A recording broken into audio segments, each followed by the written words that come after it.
Hello hi नमस्ते। मैं हूं आपके साथ बीच साइड ड्रामा में आप सभी का स्वागत है। ये बीच के साइड में ड्रामा लेके हम चर्चा करते हैं और आज एन एक्टर्स बॉडी पे हमने चर्चा किया है। मेरे साथ मेरे सीनियर महेंद्र भाई हैं और एक एक्टर कैसे थिएटर और फिल्म जब हम करते हैं तो अंडरस्टैंडिंग ऑफ बॉडी कितनी जरूरी है एक एक्टर के लिए और हम किस तरीके से काम कर रहे हैं, कितने दिनों से ये प्रैक्टिस कर रहे हैं, प्रैक्टिस की कितनी अहमियत होती है और एक न्यूट्रल बॉडी क्या होता है, न्यूट्रल बॉडी को कैसे समझा जा सकता है और कई सारे फोक फॉर्म्स के बारे में हमने बात की, एनएसडी की ट्रेनिंग्स के बारे में हमने बात की।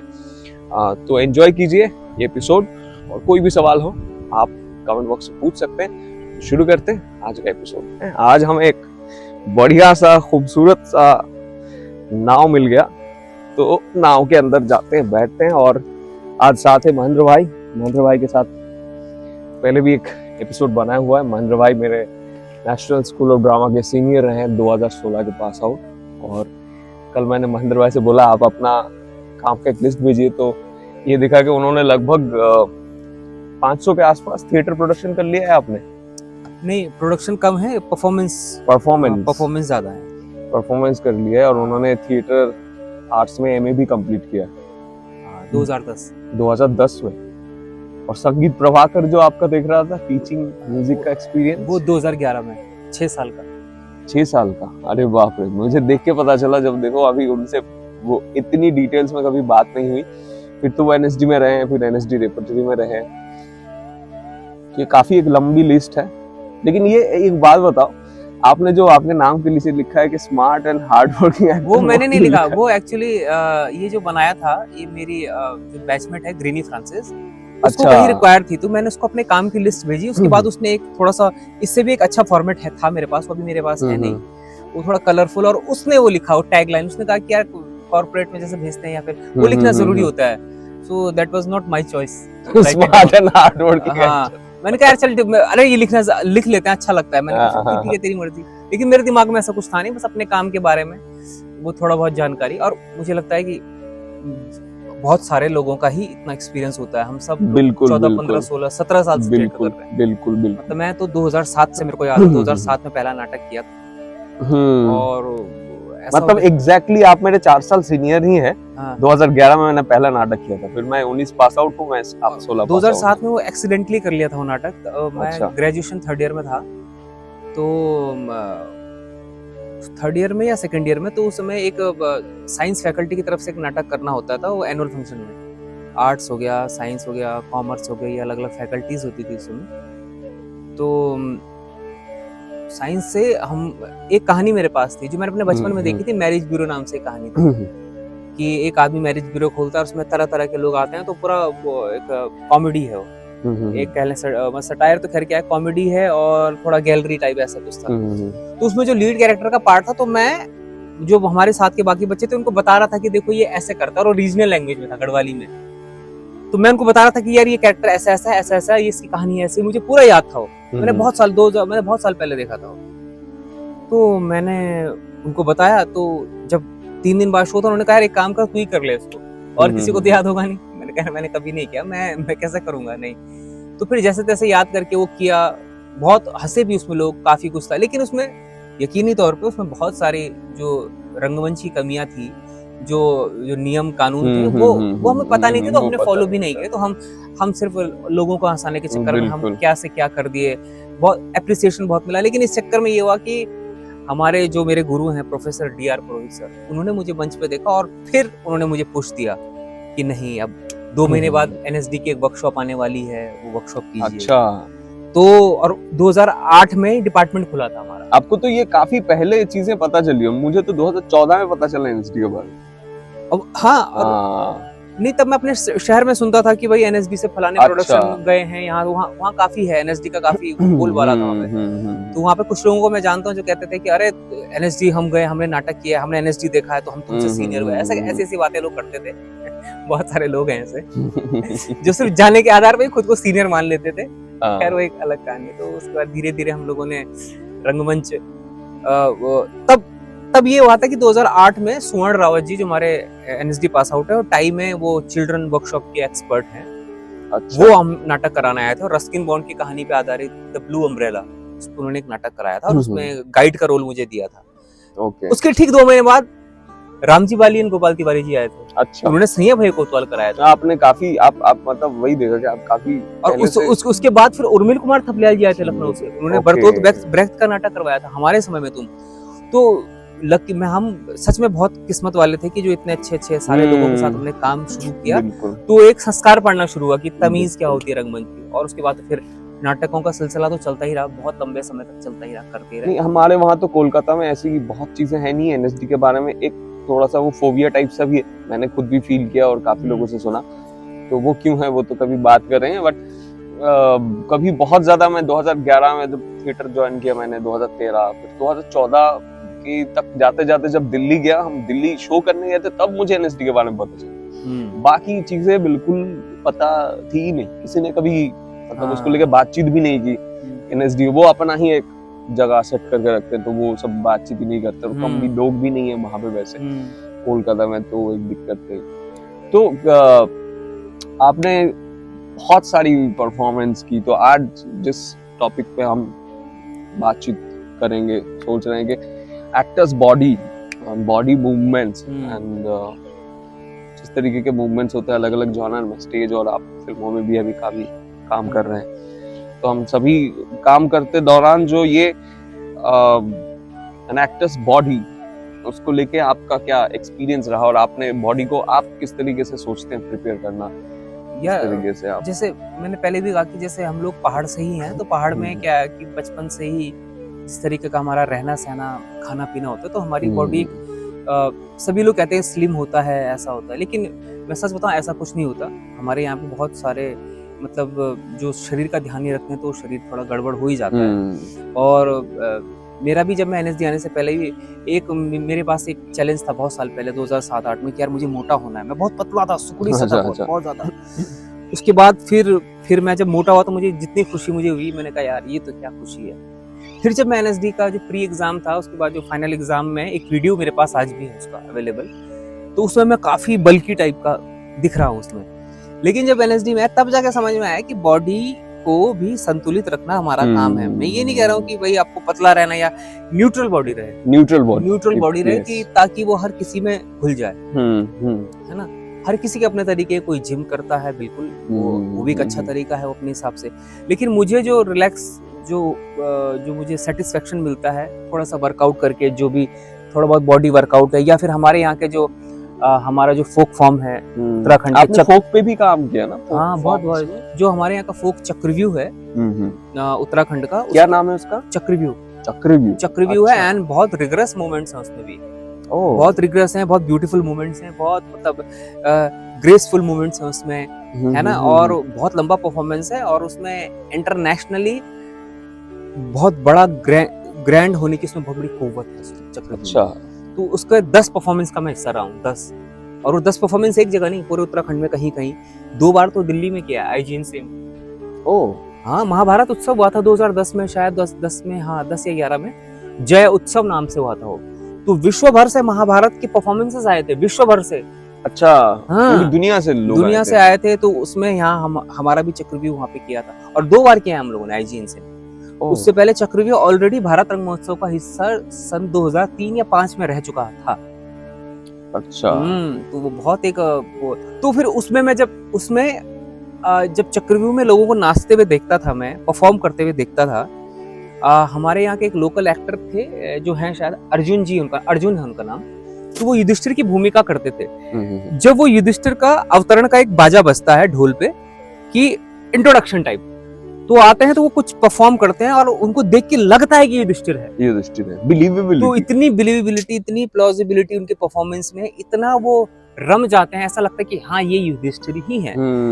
तो फिर ये पहले तो हमने किया, लेकिन ये चीजें बाद में जब एनएसडी में जाके समझ में आई कि अच्छा ओके, बॉडी से कैरेक्टर दिख रहा है इनका, राइट, है ना। भीम है, दुर्योधन है, प्रेजेंस भीम है, दुर्योधन है। ऑब्वियसली उनके लिए कास्ट उसी तरीके के लोग किए जाते हैं जो भीम या दुर्योधन होंगे। अब मुझे अगर दुर्योधन में भीम का दें तो मैं चाहे कितना भी अच्छा करूं तो वो नहीं लगेगा। लेकिन एक बात बताओ, आप जो बोल रहे हैं, आपने भी शकुंतला में दुष्यंत किया हुआ है और मैंने भी शकुंतला में दुष्यंत किया हुआ है। हाँ, ओके। आपने ये शकुंतला आपने कहाँ किया था? चाइना। चाइना के लिए। तो आप जब एनएसडी में थे तब आपने चाइना में डायरेक्ट वहां पे चाइना के हाँ, रीटा मैम के साथ ही किया था हम लोगों ने। रीटा मैम के साथ। रीटा मैम के साथ, और देखो। रीटा मैम ने, और रीटा मैम ने तो काफी बार, रीटा गांगुली मैम है हमारी, हाँ, तो मैंने तो उनके साथ हालांकि काम नहीं किया है, लेकिन मैंने चंद्रहासन सर के साथ किया था, दुष्यंत किया था। तो अब ये देखो आपका दुष्यंत का जो एक डेफिनेशन ऑफ राजा आता है उसमें हाँ, जैसे बॉडी लंबा चौड़ा, अब जैसे मैं हूँ, हाँ। तो उस तरीके से एक दिखता है कि हाँ हमें एक 6 फुट का बंदा दिखता है जो राजा है, थोड़ा बॉडी वाला। हाँ, मुझे बोली वो वहां पे अचानक है कि पहले बैच में कोई और करने वाला था, लेकिन कुछ तो हुआ, देन उन्होंने मुझे भी नहीं पता कि मैं करने वाला हूँ। हम लोग चाइना में वहाँ पे फ्लोर पे रिहर्सल कर रहे हैं, पीछे जापानीज जापान के जो एक्टर हैं, जो स्टूडेंट्स हैं वो थे, चाइना के थे एंड कोरियन थे। तो सडनली मुझे बुलाया कि जरा, मैं गया, 2 लोगों को और बुलाया कि तुम 2 भी आओ, एक इसको ऐसे खींच के चौड़ा कर दो, एक इसको लंबा कर दो, ऐसा बोली। और मेरे मुंह पे देख के बोलती, तू लंबा क्यों नहीं है रे पगला, ऐसे बोली। मेरे को हंसी आई। मैंने कहा मैम क्या कर रहे हैं, यही है। तो फिर उन्होंने ऐसा नहीं बोला कि आई एम डूइंग, उन्होंने कहा एक मुद्रा करो, एक मुद्रा उन्होंने ऐसे कुछ किया और मुझे करने के लिए उन्होंने कहा। अच्छा। तो मैं उनको कॉपी करता गया और वो मुझे देखती रही।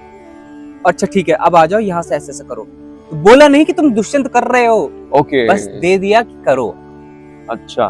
तो वो देन उनकी एक बात मुझे बहुत अच्छे से याद है, वो कहती हैं कि मुद्राएं करते वक्त, तो एक लाइन उन्होंने कही थी कि by the time you should learn how to earn your grace. Right, yes. आपको अपना ग्रेस कमाना पड़ता है। तो ये लाइन मुझे इतनी अच्छी लगी, मैंने कहा यार कितनी बड़ी बात कही है मैम ने। तो उसके बाद फिर अलग अलग प्रोडक्शन हुए, बॉडी मूवमेंट, बॉडी अवेयरनेस आती रही, कहीं कहीं पे गड़बड़ भी करते रहे। कलरी की क्लास में मुझे याद है कि कलरी का वार्म अप मैं कर रहा था, वार्म अप करते करते मेरे यहाँ पे थोड़ा सा खिंचाव हुआ, वो खिंचाव मुझे महसूस हुआ, लेकिन महसूस होने के बावजूद मैं उसको थोड़ा सा पुश करने लगा। तो एक्चुअली पुश और फोर्स करने में थोड़ा सा ही अंतर होता है। और पुश करते करते मैंने उसको इतना फोर्स कर दिया कि वो मेरी बैक चली गई। उसके बाद उसकी बैक चली गई एंड देन 9 दिन तक फिर पूरा उसका फिजियोथेरेपी वगैरह भी। तो वो चीज उसमें लर्निंग की, अच्छा जिस दिन बॉडी कहे कि नहीं करना है, हाँ। और इसमें ये भी है, ये बड़ा मुश्किल है समझना कि बॉडी कह रही है नहीं करना है, या हमारी अनिच्छा है। बिल्कुल कि मुझे अरे नहीं यार बॉडी साथ नहीं दे रही, हाँ। वो हो सकता है मन में ही है कि करने का मन नहीं है। तो ये हमें कैलकुलेट करना पड़ता है कई बार, बहुत बार, कि हाँ कि पुश करना और फोर्स करने में थोड़ा सा अंतर है, वो समझना ही सबसे। तो छाऊ की क्लासेस भी, बहुत सारी क्लासेस, कंटेम्प्रेरी डांस की क्लासेस भी, शेट्टी सर की क्लासेस इतनी हेल्पफुल थी हमारे लिए। तो वहां जाके जब पहली बार मैंने सुना कि पहले दिन की पहली क्लास मूवमेंट क्लास, मैंने कहा मूवमेंट क्लास में ये क्या होता है? मूवमेंट क्लास क्या होता है? मूवमेंट क्या है? सुबह तो जब गया मैंने कहा अच्छा कुछ तो देखा, तो शेट्टी सर ने कुछ मूवमेंट कराए, देन कह रहे कि कुछ इमेजिनेशन करो, लाल किले के सामने हो, बहुत सारी चीजें। वो दौड़ने ले जाते थे, ठीक है, दौड़ने तक समझ में आया कि अच्छा दौड़ना है, शरीर को फिट रखना है, लेकिन अब मूवमेंट तो कुछ गाने पे डांस करा रहे हैं, मूवमेंट करा रहे हैं, स्टेप करा रहे हैं, ठीक है, वो भी समझ आया, लेकिन मूवमेंट बॉडी के थ्रू, बॉडी कैसे चल रहा है, ऐसे ये वो सो आइसोलेशन वो समझा रहे हैं, बहुत सारी चीजें। और जब वो कर रहे हैं तो बहुत मैजिक सा लग रहा है, तो ये लग रहा है यार ये कैसे, अच्छा क्या इनका योगदान होगा, मैं क्यों करूं। लेकिन धीरे धीरे करते करते जब वो मूवमेंट हम अचीव करने लगे तो एक मजा आता है। बिल्कुल। जो मूवमेंट अगर नहीं हो रहा है 10 दिन के अभ्यास के बाद, जब 11वें दिन वो थोड़ा सा होने लगता है, तो मुझे एनर्जी आती है कि अरे वाह, बिल्कुल ये तो हो रहा है, जैसा सर चाह रहे हैं वैसा हो रहा है। देन फिर वो अवेयरनेस आई, और मुझे लगता है कि बॉडी मूवमेंट एक ऐसी चीज है किसी भी व्यक्ति के लिए कि वो कभी भी पूर्ण रूप से अचीव नहीं किया जा सकता, नहीं, बहुत सारे लोग हैं। फिर मुनमुंदा एक बार हमारी क्लास लेने के लिए आई थी सोलो के टाइम पे, उन्होंने कुछ तो 1 से 1.5 मिनट का कुछ तो परफॉर्मेंस किया था हमारे सामने, and I was almost stunned. मैंने कहा ये क्या है, मैंने कहा ऐसे कैसा हो रहा है कि मेरी आंखें रजिस्टर नहीं कर पा रही हैं क्या मूवमेंट हुआ है, और ये तो कर दिया इन्होंने।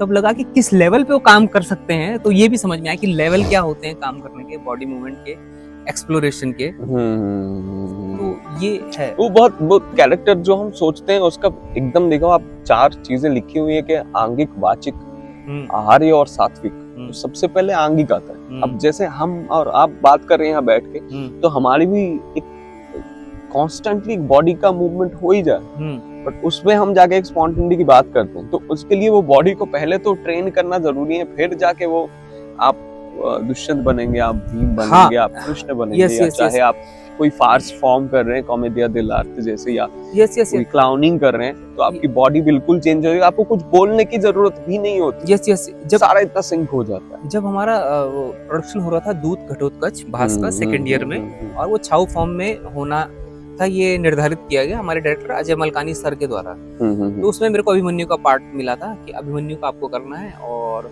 सारे छाऊ के जितने मूवमेंट सीखे थे सब उसमें डाले गए थे। तो फिर वो बड़ा चैलेंजिंग था और बहुत अच्छा था, बहुत मजेदार था कि एंट्री ही एकदम से ऐसे ग्रेस होती है, देन वो एकदम शार्पनेस के साथ वो जो बॉडी का जो एक लयात्मकता होती है ना, मतलब बॉडी का जो एक लय वो पकड़ने की, और रिदम भी बज रहा है। तो उनका रिदम भी ऐसा नहीं कि एक वो अलग सा बजता था, तड़िन ता धे ता धिन, तड़िन ता धे ता धिन, धा तिर किट तिक तिर किट तड़िन, तो एकदम ऑफ बीट सा है रिदम। क्या 1 2 3 4 1 2 3 एक जनरल बीट से छोड़ के वो आगे बीट आता है। जब कभी भी कोई डांस क्लास ज्वाइन करता है तो शुरुआत यहीं से होती है ना, तो 1 2 3 4, अब या तो ये होगा या तो 1 2 3 1 2 3 1 2 3 1, तो दोनों के बीच बराबर गैप है। लेकिन ये है जो तड़िन ता धे ता धिन, तड़िन ता धे ता धिन, धा तिर किट तिक तिर किट तड़िन, अरे ये ऐसे कैसा बज रहा है? अच्छा, अरे अच्छा, तो तब समझ में आया कि फिर जो गुरु थे हमारे, वो जो करते थे, उनके भाई लोग हमारे सामने करते थे, बहुत ज्यादा सीखने को मिला। छाऊ के अलग अलग, कि पुरुलिया छाऊ अलग है, मयूरभंज छाऊ अलग है, सरायकिला छाऊ अलग है। तो सरायकिला तो हमने सरायकिला ही कर रहे थे, यस। और पुरुलिया करने के लिए वो बचपन से अपब्रिंगिंग वैसी। पुरुलिया बहुत अलग है, बहुत, मतलब उसके फिजिकलिटीज में इतने डिफरेंट लेवल ऑफ फिजिकलिटीज हैं, लोग वॉल्ट मारते। ये पुरुलिया छाऊ का एक पर्सनली मेरा एक्सपीरियंस ये रहा, वो मैंने देखा है। तो जब हम माजुली में थे, हम फोक फॉर्म इनपुट होता है हमारा सेकंड ईयर में, जिसमें आप लोग गए थे, ये छाऊ के लिए गए थे ना, तो हम गए थे माजुली आसाम में। तो वहाँ अंक्य भावना है, अंक्य भावना वो क्षत्रिय डांस, क्षत्रिय कहते हैं वो, क्षत्रिय डांस। तो वहाँ हमने पारिजात हरण करके एक नाटक किया। अच्छा। पारिजात हरण में मुझे नरकासुर का एक रोल मिला, तो वो स्क्रिप्ट में था नहीं। जब स्क्रिप्ट आया, हम ट्रेन में जा रहे थे, तो मुझे लगा ये असुर ही मुझे मिलेगा, क्योंकि सबसे लंबा चौड़ा मैं ही था लगभग बैच में, तो वो मिला। लेकिन जब हमने काम किया उस पे, वहां पे भी ऐसे भवानंद सर हमारे ट्रेनर रहे, तो वहाँ अलग अलग वो होता है, कम्युनिटीज अलग अलग, संत जो लोग होते हैं ना, वो उनके लिए भगवान के लिए परफॉर्मेंस करते हैं, तो उनका अपना एक सेक्टर होता है जिसको क्षत्र कहा जाता है।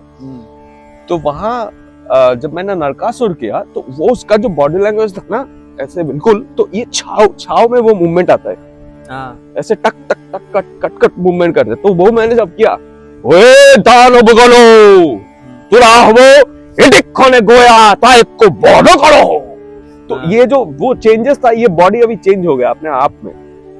तो इतना करके मजा आया ना। और मेरे जिंदगी में मतलब मैं कम 5 मिनट स्टेज में रहता था 3 घंटे के नाटक में, लेकिन वो देखने के लिए पता नहीं क्यों पास लोग आते थे। और मेरे लिए अभी तक का सबसे बेहतरीन वो एक एक्सपीरियंस था, जिसने मेरी जिंदगी की टर्न्स एंड ट्विस्ट, वो एक्टिंग लेके जो परसेप्शन था उसको बदल दिया उस कैरेक्टर ने।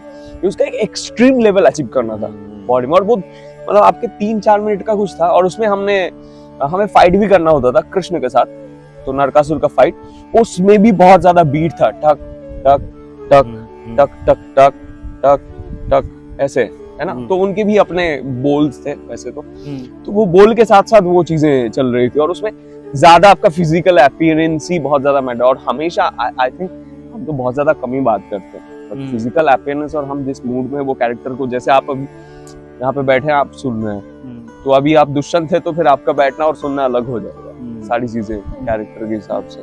तो उसको अचीव करना एग्जैक्टली न्यूट्रल बॉडी को बनाना जरूरी है। और मुझे तो पर्सनली ये लगता है कि हर किसी एक्टर को जो थिएटर करते हैं, उनको बीट रिदम की समझ के लिए कोई ना कोई एक फॉर्म, डांस फॉर्म, कुछ ना कुछ अपने आप में सीखना बहुत जरूरी है। कहते ही है ना, गुरु लोग कहते ही है कि बेसुरा तो चल जाएगा, लेकिन बेताला तो कतई नहीं चलेगा। बेताला कतई नहीं चलेगा, है ना। और ऐसा नहीं कि ये, कई लोग कहते हैं कि नहीं जो बेताला है तो वो बेताला ही रहता है, ऐसा नहीं है। मैंने तो बहुत सारे लोगों को देखा है, अपने ही साथ वाले लोगों को देखा है, कि जो इस चीज से जूझते रहे हैं कि अरे यार ताल समझ नहीं आ रही है, आज वो बहुत अच्छे गानों पे बहुत अच्छा डांस कर रहे हैं, और ग्रेसफुली कर रहे हैं, उनको देख के मजा भी आ रहा है। बिल्कुल बिल्कुल, तो- मेरे खुद के साथ भी सारी चीजें ऐसी थी कि सुर ऐसा नहीं कि बहुत गजब का सुर लग जाता है कुछ, बट कीप प्रैक्टिसिंग, उससे धीरे धीरे चीजें आ जाती। तो हम आज ये जो बॉडी मूवमेंट को अचीव करना है, एक तो आप लोग कहीं पे भी काम करते हैं तो अपने आप में वो थोड़ा सा सीखना, लर्न करना जरूरी है। कोई भी एक फॉर्म हो बॉडी को लेकर जो एक्सपेरिमेंट करवाता है, बॉडी को ब्रेक करके एनर्जीज को समझा जाता है। बहुत सारे बॉडी मूवमेंट्स हैं जो हम हाँ, मॉर्निंग अभ्यास में करते हैं, लेकिन अगर किसी फॉर्म को लेके करना है तो फिर उसमें क्या होता है कि जैसे छाऊ की मूवमेंट्स हैं वो तो कर ही सकते हैं हम लोग, लेकिन फिर उसमें क्या है कि जो एक मूवमेंट से दूसरे मूवमेंट जाने के लिए जो रिदम की आवश्यकता होती है वो हमारे पास अभी अवेलेबल है नहीं। वो थोड़ा सा कि एक के बाद एक, कि माना कोई पोस्चर करके दिखा दिया कि ये छाऊ का पोस्चर है, ये ऐसे है ना, फिर ये तो उसमें बसता है ना झे झे झिन ता, हाँ वो बीट झे झे झिन ता, तो वो जरूरी होती है। लेकिन आई एम श्योर कि एक दिन हम सिर्फ इसी पे करते हैं और कैमरा लगा देंगे, देन हम कुछ करते जाएंगे, बहुत सारी चीजें उसमें कंटेम्पररी भी होगा, ये भी होगा, बॉडी बैलेंस की चीजें भी होंगी। और खुद ये भी होता है कि कई बार कि एक बॉडी मूवमेंट जो हमने अचीव कर लिया है बहुत दिनों के बाद नहीं करने के बाद अगर नहीं किए तो वो थोड़ा बिगड़ जाता है, और उसको फिर कैसे अचीव करना है। बिल्कुल ठीक है, तो हम अभी किसी दिन इस पे भी छाव पे और उसके मूवमेंट्स पे बात करेंगे। हाँ, और भी बहुत सारे हैं मूवमेंट, जैसे हाँ बहुत सारे अलग अलग मूवमेंट्स हैं, मैं भी अलग अपने तरीके से ढूंढता रहता हूँ मूवमेंट्स के।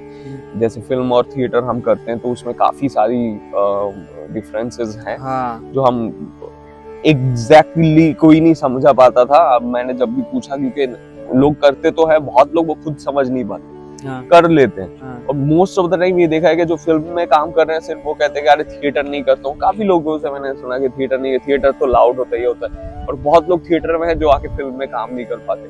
The balance in between is very important, because basic starting तो आपकी थिएटर ही है, बट आपको फिर बाद में फिल्म करना है, फिल्म में जाना है, बट वो थिएटर आपका बेसिक और सारी चीजें एक स्कूलिंग है, उसको आप छोड़ नहीं सकते। वो आपको जो सिखाता है, but at the same time आपको वो टेक्निक्स ऑफ फिल्म एक्टिंग वो भी बड़ा जानना जरूरी है कि कितने माइन्यूट डिटेल में, और उसके लिए बॉडी के ऊपर एक कमांड होना बहुत जरूरी है कि आपका दिमाग कमांड दे, क्योंकि एट द टाइम आपको डायलॉग बोलना है, कैरेक्टर पकड़ के रखना है, उसके थॉट्स को संभाल के रखना है, और आपको ऐसा नहीं कि बिल्कुल अपने कॉन्शियस लेवल से बाहर जाके आप कुछ भी कर दे, ऐसा भी नहीं, आप कॉन्शियस भी है। तो वही हमारे टीचर आए थे बीएनए के सर सूर्य मोहन जी, तो वो कहते थे कि एक्टर सेम टाइम दो चीज होता है, घोड़ा भी होता है, घोड़सवार भी होता है। तो अपना घोड़ा भी भागना भी चाहिए और उसको कंट्रोल भी रखना चाहिए। तो दो चीजें एक साथ कंट्रोल करना, उसके साथ तो काफी थॉट्स आ जाते हैं। सूर्य मोहन सर एक्टिंग क्लास के लिए आए थे, प्रोडक्शन किया था हमने कई बार हम सोचते हैं कि हमने करते करते कुछ नया खोज लिया, हाँ, फिर 1-2 साल बाद पता चलता है कि ये तो सन 1985 में खोजा जा चुका है फलाने। अब बिल्कुल मुझे अभी लगता है कि ये तो पहले हो चुका है, ये चीज मैंने ढूंढा, मुझे मिल गया, मैंने ये चीज। चित्रन सर ने एक बात बोली थी, हमारे साथ प्रोडक्शन हुआ था उनका, मैं 2 बार काम किया, एक तो सेकंड ईयर में काम किया मैंने और फिर रेपर्टरी में भी काम किया। उन्होंने कहा देखो नया तो कुछ है नहीं, एवरीथिंग इज डिफाइंड, यस, उसको रिफाइंड वे में तुम कैसे करते हो, राइट, ये तुम पे है। ये उन्हीं के सेंटेंस हैं कि एवरीथिंग इज डिफाइंड, तुम उसको रिफाइंड वे में कैसे कर रहे हो, उसको कैसा मैग्निफिकेशन तुम दे रहे हो, उस विचार का तुम्हारा मैग्निफिकेशन क्या है, वो तुम पे डिपेंड है। ऐसा नहीं कि मैंने कुछ नया कुछ है ही नहीं, सब कुछ निकल चुका है, हो चुका है। इवन जो हम ये बात कर रहे हैं, ये भी बहुत जगह बहुत लोग अच्छे तरीके से बात करते हैं, लेकिन ये हमारा परसेप्शन है, हमारी विचारधारा, दृष्टिकोण है। बिल्कुल, मैं वही है कि एक चीज को, जैसे मैं अभी सुबह आ रहा था बीच पे, तो एक तरफ सूरज और एक तरफ चांद दिख रहा था, तो मैं वहां आते आते कैलकुलेट कर रहा था कि दुनिया किस तरफ घूम रही है, चांद किस तरफ घूम रहा है, क्योंकि और सूरज किस तरफ से उग रही है, तो सूरज का पोजीशन क्या होगा, मैं सोच रहा था। और मुझे लगा कि ये दुनिया जो है एक शून्य के ऊपर टिका हुआ है, बस एक शून्य में है, और तो ये जब सोचने लगे वास्ट है, लेकिन इसकी थ्योरीज बहुत आविष्कार हो चुका है। अब मैंने वो शायद थ्योरीज पढ़ी नहीं है, अब गैलीलियो तो कब बोल चुके थे, लेकिन अब मैंने पढ़ी नहीं है, तो मुझे लग रहा है कि यार ये कुछ नया हो सकता है, इसमें से कुछ ढूंढा जा सकता है। तो ये बात सही है कि अगर मैंने इसमें कुछ ढूंढने की कोशिश की कभी, तो इसमें एक रिफाइन करना बहुत जरूरी है कि थोड़ा एक किसी ने एक थ्योरी किया तो उस थ्योरी को आप समझ के पढ़ के फिर आप दूसरे थ्योरी पे अपने हिसाब से एक थ्योरी बना रहे कि नहीं इस सारी चीजों से और थोड़ा बेटर हम क्या कर सकते हैं। बट बिल्कुल बिल्कुल बिल्कुल, और जितना आई थिंक ये सेल्फ एक्सप्लोरेशन है, बहुत ज्यादा नॉलेज की बहुत जरूरत होती है। सेल्फ एक्सप्लोर करते करते ही ये बॉडी फिजिकलिटी, हमने लास्ट दिन वॉइस के ऊपर भी काम किया, ब्रीदिंग के ऊपर भी काम किया, तो ऐसे बहुत सारी चीजें हम बात करते रहेंगे कॉन्स्टेंटली। बिल्कुल बिल्कुल बिल्कुल। आप तो घर जाने, सामने दिवाली है, आप सभी भी एंजॉय कीजिए और सवाल पूछते नहीं है रेगुलर, तो आज खत्म करते हैं दादा। Okay okay okay okay. और ठीक है, मिलते हैं जल्दी, एक्सरसाइज वगैरह करेंगे। और बाकी कमेंट बॉक्स में बताइए कोई आपका सवाल आपके पास है तो, और बाकी इंस्टाग्राम आईडीज वगैरह ये सब मैं नीचे दे रहा हूँ। मुंबई में 18 नवंबर से मैं अपना थिएटर स्टार्ट कर रहा हूँ, दादा भी मेरे साथ जुड़े हुए हैं, तो फिल्म और theatre acting craft development training programme, सब साथ जुड़ना चाहते हैं तो मेरा मानना ये है कि ये जो भी हम चीज शुरू करते हैं, कोई वेंचर शुरू करते हैं, सबसे बड़ी चीज है स्वयं एक अभ्यास में रहना बड़ा आवश्यक है। बहुत है ना। हालांकि अभी कई लोग ये भी कहेंगे कि ये इसलिए कह पा रहे हो आप लोग की अभी आप लोग के पास उतना ज्यादा काम नहीं है, लेकिन मैं ये चीज मैं कोशिश करूँ कि मैं जिंदगी भर मेंटेन रखूं, चाहे कितना भी काम है, खुद के लिए समय निकालना बड़ा आवश्यक है। बिल्कुल बिल्कुल, है ना। मेरे को नसीरुद्दीन शाह जी की उनकी हर बात मुझे बहुत अच्छी लगती है। वो जितनी मेहनत वो करते हैं भाई, वो तो हम सोच भी नहीं पा रहे हैं। मैंने अभी भी सुना है उनके गाड़ी के पीछे से, मतलब छोटी सी एग्जांपल, हारमोनियम हमेशा रहता है उनके साथ, ऐसे मैंने सुना। इतना डेडिकेशन यार, इतना ज्यादा इतना ज्यादा काम। और जो उनके जिन लोगों ने भी उनके साथ काम किया है, उनको दूर से देखा है, वो कहते हैं कि यार विंग्स में आज भी बहुत नर्वस होते हैं और उनको लगता है कि कैसे करूं। मैंने कहा यार ये क्या स्टेट अचीव, किस स्टेट में है, वो बहुत बड़ी बात है। हाँ बिल्कुल। और काम क्या है, मतलब वो लोग बोलते हैं कि काम नहीं मिल रहा है। अब लोगों का बोलना तो एक तो है कि लोगों को बोलना तो ना ही सुने उतना ही बेहतर होता है। लेकिन काम क्या है, आप अपना काम करते रहो। जैसे हम सुबह उठने, एक काम है सुबह उठ के अपना एक्सरसाइज करते रहना। अभी जैसे अभी बज रहे हैं आपके 8:30, तो अभी घर पहुंचेंगे, दिन भर पूरा ये सब तो काम ही है, ये जो हम चीजें कर रहे हैं। और तब उस प्रोसेस में है, और उसमें ऐसा नहीं कि आपको अभी काम मिल रहा है और पैसे मिल गए आप रेगुलर काम कर रहे हैं। वो आता है भाई, धीरे धीरे चीजें आती है आपके भी। कहते हैं कि कुछ नज्म लो, कुछ स्पीच लो। और जैसे मुझे लगा कि ये इन्होंने अभी जब जश्न रेख्ता में उन्होंने बोली ये बात, तो मुझे बहुत अच्छा लगा। और इसलिए भी लगा कि अरे हाँ यार, ये काम तो मैं पिछले 7-8 सालों से लगातार करके एक फाइल बनाया है, और इतने सारे स्पीचेस हैं, इतनी सारी कहानियां हैं, इतने सारे किरदार हैं, है ना। तो वो खुद समझ में भी आता कि अरे ये दोनों तो मैं एक जैसा बोल रहा हूँ, ऐसा कैसे संभव है, ये तो गलत हो रहा है। लेकिन ये तभी मैं खुद को समझ पाया कि जब मैं इतने सालों से उसको प्रैक्टिस कर रहा हूँ, और उसको डिकोड करना, जो हम बोल रहे हैं कि उसको कैसे ब्रेक करना है, रिदम्स को कैसे, रिदम की पहचान नहीं होगी तो फिर रिदम को ब्रेक नहीं कर सकते। वही जैसे मुझे कह रहे थे ना कि जैसे कि अब हमने तो अंग्रेजी, तो जैसे हम कहें कि अंग्रेजी समझ में आती है, थोड़ा बहुत बोलते हैं, लेकिन उस भाषा की जो आत्मीयता है वो हमको नहीं पता। नहीं, बिल्कुल। हम क्या सोचते हैं कि अंग्रेजी स्पीच है तो ऐसे ही बोली जाएगी, to be or not to be, that is the question, whether it is nobler in the way to suffer the slings and arrows of outrageous. ये तो उनका स्टाइल है। यस, हमारा तो है नहीं, हमारा तो है। हमें ढूंढना पड़ेगा कि to be or not to be, that is the question, whether it is nobler in the mind to suffer the slings and arrows. तो अब इसमें जबरदस्ती का एक्सेंट डालने की कोशिश करूं तो अंततः वो फेक ही लगने वाला है। बिल्कुल। खैर ये तो हम एक अलग उसमें चले गए, इस पे जाएंगे कभी स्पीच और सारी चीजों में। एक दिन में तो सारी चीजें नहीं हो सकती, बट काफी चीजें हैं। सो फिर ठीक है, मिलते हैं। और मैं नंबर पे रुक गया था 9718287498, तो आप कांटेक्ट कर सकते हैं। ओके, चलिए फिर मिलते हैं। Bye, okay, bye bye, stay safe.